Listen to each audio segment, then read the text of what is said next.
Kejaksaan Negeri Makassar menetapkan 3 orang sebagai tersangka dalam kasus dugaan korupsi dana hibah Komite Olahraga Nasional Indonesia Kota Makassar.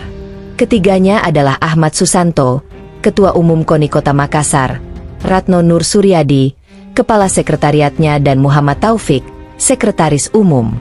Penetapan tersangka ini dilakukan setelah penyidik mengantongi cukup bukti terkait penyalahgunaan dana hibah tersebut. Ketiga tersangka keluar dari gedung kejaksaan dengan mengenakan rompi tahanan berwarna pink, serta tangan terborgol. Sekadar informasi, ini merupakan kasus dugaan korupsi dana hibah Komite Olahraga Nasional Indonesia Kota Makassar, tahun anggaran 2022-2023 yang digelontorkan oleh pemerintah senilai 60 miliar. Penegakan hukum adalah dasar untuk menciptakan keadilan, namun seringkali masyarakat merasa hukum hanya berpihak pada segelintir orang yang memiliki kekuasaan. Hal ini semakin terlihat jelas di daerah-daerah di mana kasus korupsi seringkali menggerogoti kepercayaan publik. Salah satu contoh nyata dari ketidakadilan ini adalah kasus korupsi yang terjadi di KONI Makassar. Kasus ini tidak hanya menyentuh dunia olahraga, tetapi juga mencerminkan bagaimana penegakan hukum bisa menjadi terhambat oleh ketimpangan yang terjadi di dalam sistem.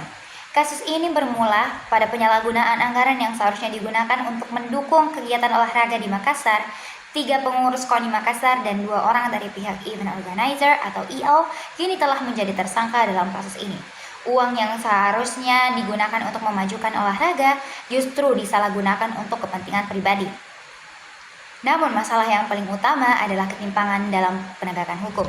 Meskipun beberapa tersangka telah ditetapkan, masyarakat merasa proses hukum berjalan lebih lambat dan tidak transparan.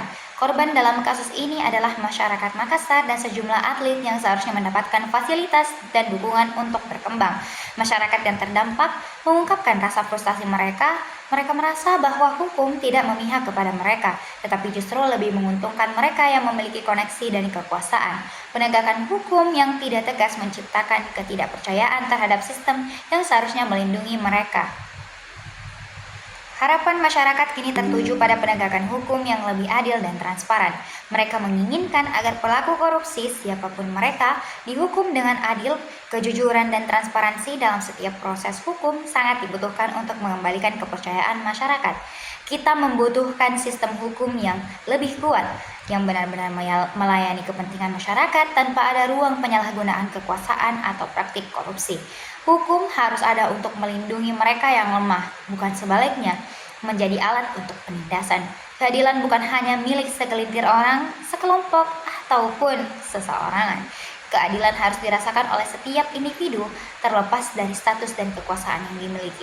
Mari kita wujudkan penegakan hukum yang adil, transparan, dan berpihak pada rakyat, demi masa depan yang lebih baik.